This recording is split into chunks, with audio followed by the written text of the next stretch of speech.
Here is the news at 10. First, the highlights. Lagos State Government set to unveil Eco-Cares initiative. Nigeria eyes $10 billion investment in oil and gas sector. United States Congress clears $95 billion aid package for Ukraine, Israel. And in sport, Arsenal defeats Chelsea to boost Premier League title hope. Now the details. I am Dele Agadumo. Lagos State Governor Babajide Sanwo-Olu will today flag off the various interventions deployed to lessen the burden of Lagosians amid the economic hardship. The interventions in transportation, education, health and agriculture are coming under the umbrella of the Eco-Cares. In a statement, the Commissioner for Information and Strategy, Benga Motosho, said to drive the initiatives, the governor set up a non-partisan special dispensation advisory council of eminent Nigerians, including rights activists, religious leaders, a youth representative, and opposition party chieftains. He recalled that the fuel subsidy removal sparked a rise in cost of living, and Governor Sanwo-Olu announced a 50% cut in fares on all government transport platforms on February 8, 2023.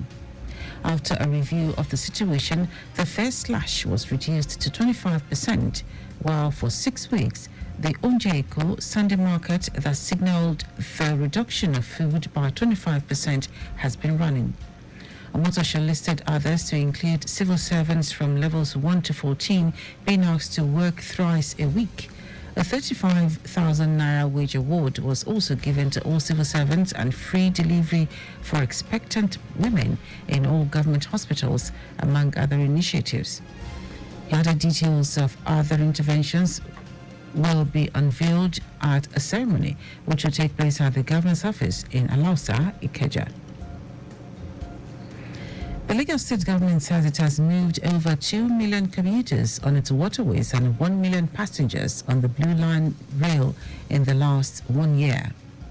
Commissioner for Transportation, Oluwaseun Oshiemi, who stated this at the 2024 ministerial press briefing held at Alausa, Ikeja, also hinted that 2,000 CMG buses will hit Lagos Road in 2 batches before the end of the year, as well as about 231 electric vehicles through collaboration with private investors. Oshiemi will reeling out some of the interventions of the Babajide Sanwo-Olu administration in the transportation sector, reiterated the commitment of the state government to ensuring movement through various modes of transportation at subsidized rates to cushion the effect of economic hardships. Looking into future projects and programs in transportation sector, the commissioner said plan is underway to establish a 24-hour toll-free LASMA complaint call center, digital and physical, unveil 25 new ferries, jetties, while survey is currently ongoing with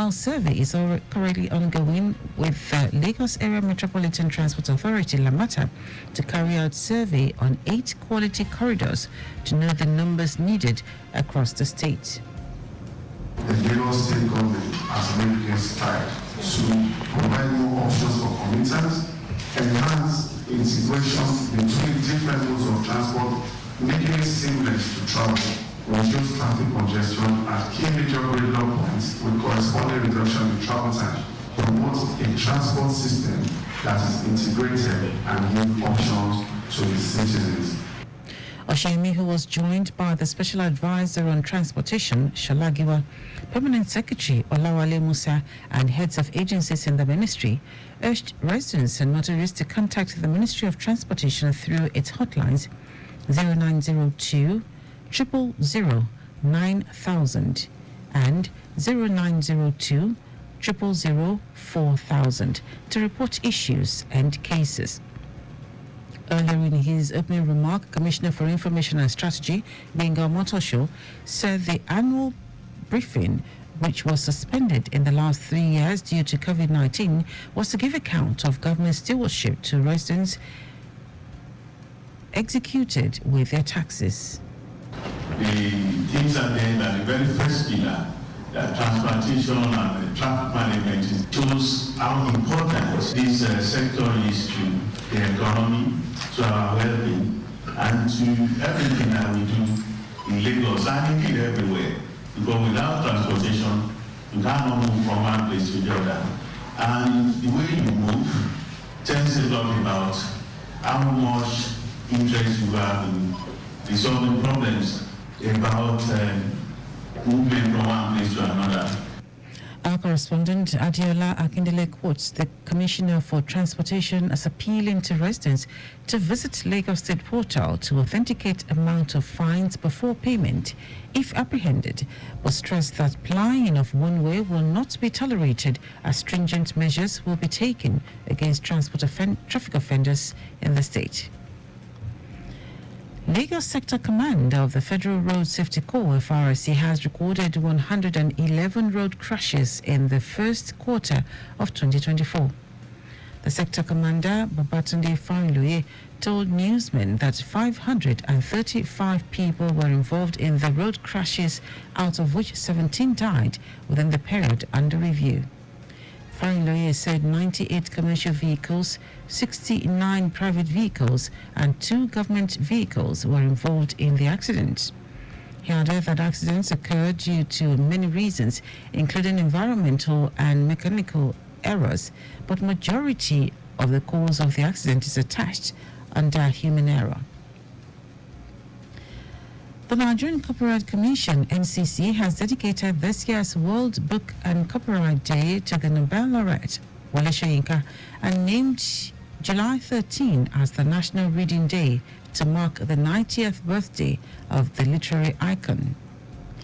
Director General of NCC, John Asain, in a statement also stressed the importance of allowing individuals to read in their preferred manner and location. Asain, who said by this recognition, Soyinka becomes the first copyright change champion, urged stakeholders in Nigeria's book industry to recognize July 13 as Nigeria's National Reading Day. The World Book and Copyright Day is set aside every April 23 by the United Nations Educational, Scientific and Cultural Organization to focus on books, celebrate authors, promote reading, encourage non-discriminatory access to knowledge, and raise copyright awareness. The theme for this year's World Book and Copyright Day is Read Your Way. Now to the rest of the stories. The federal government is aiming to attract about $10 billion worth of investment through the signing of the consolidated guidelines for the implementation of fiscal incentives for the oil and gas sector. These guidelines, a cornerstone of the presidential directives, are aimed at enhancing the Nigerian oil and gas sector's global competitiveness while stimulating economic growth. The signing of the guidelines were presided over by Minister of Finance and Coordinating Minister of the Economy, Wale Edo, at the Federal Ministry of Finance headquarters in Abuja. In his remarks, Edo thanked President Bola Tinubu for signing the directive in February to engender growth in the Nigerian oil and gas sector, which had stagnated for over the last decade. He emphasized the potential of the guidelines, saying the idea is to create an atmosphere conducive to international competitiveness such that foreign direct investment comes in.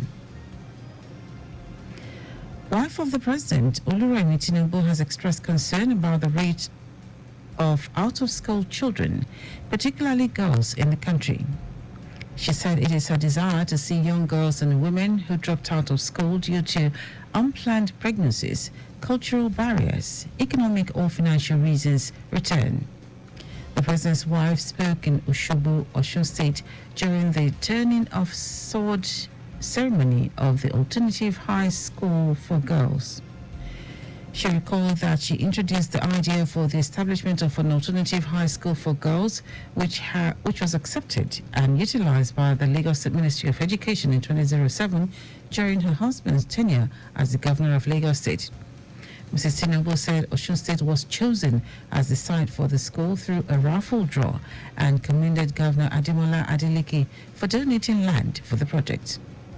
Giving further details about how the school would operate, the Executive Secretary of the Universal Basic Education Commission, Hamid Boboy, said when completed, the school would have workshops for entrepreneurial training in the vocational trades like fashion design, home economics, and catering.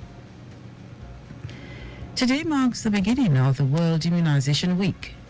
World Immunization Week, celebrated in the last week of April, aims to highlight the collective action needed and to promote the use of vaccines to protect people of all ages against disease. Through its convening power, the World Health Organization, WHO, works with countries across the globe to raise awareness of the value of vaccines and immunization and ensures that governments obtain the necessary guidance and technical support to implement high-quality immunization programs. The ultimate goal of World Immunization Week is for more people and their communities to be protected from vaccine-preventable diseases. This year's theme is Humanly Possible, Immunization for All. Now to foreign news. The United States Senate has approved a $95 billion foreign aid package that includes military support for Ukraine, Israel, and Taiwan. This is as President Joe Biden is expected to sign the legislation into law today. The Senate on Tuesday evening backed the measure passed by the U.S. House of Representatives on Saturday. It includes $61 billion in military aid for Ukraine, which the Pentagon says can start being delivered to the war-torn nation within days. It passed in a bipartisan vote of 79 to 18. Reacting to the vote, Ukrainian President Vladimir Zelensky said it reinforces America's role as a beacon of democracy and leader of the free world. In our sport, Kai Havertz and Ben White scored twice as Arsenal thrashed Chelsea 5-0 on Tuesday to surge ahead in the Premier League title race. Leandro Trossard was also on target for the Gunners, who moved 3 points clear of Liverpool and 4 of Manchester City. The destiny of the title remains in City's hands as the defending champions have 2 games in hand. Meanwhile, Mikel Arteta's men's goal difference advantage now looks unassailable should it become decisive in the title race. And that ends our news at 10. Just before we go, your vehicle is not a strong room. Please keep your valuables off the view of miscreants. You can follow us and like all our various social media platforms: X, Traffic Radio 961, Instagram, Lagos Traffic Radio 961. Subscribe and watch our news and programs live on YouTube at Traffic Radio 961. You can also visit our website at trafficradio961.ng. Did you know that the Sanwo-Olu administration organized a forum for women across the 57 local government and local council development areas in the state with a view to enhancing their productivity and economic growth? You can get more details on the Lagos State Government website. To end the news are the highlights of the major stories. Lagos State Governor Babajide Sanwo-Olu will today flag off the various interventions deployed to lessen the burden of Lagosians amid the economic hardship. The interventions in transportation, education, health and agriculture are coming under the umbrella of the Eco Cares. The federal government is aiming to attract about $10 billion worth of investment through the signing of the consolidated guidelines for the implementation of fiscal incentives for the oil and gas sector. We also told you that the United States Senate has approved a $95 billion foreign aid package that includes military support for Ukraine, Israel, and Taiwan. And in sport, Kai Havertz and Ben White scored twice as Arsenal thrashed Chelsea 5-0 on Tuesday to surge ahead in the Premier League title race. For contact with the newsroom, send a message to info@trafficradio961.ng. That is the news broadcast compiled by Adewale Oluboroku. I am Dele Agadumo. Good morning. Thank you for listening.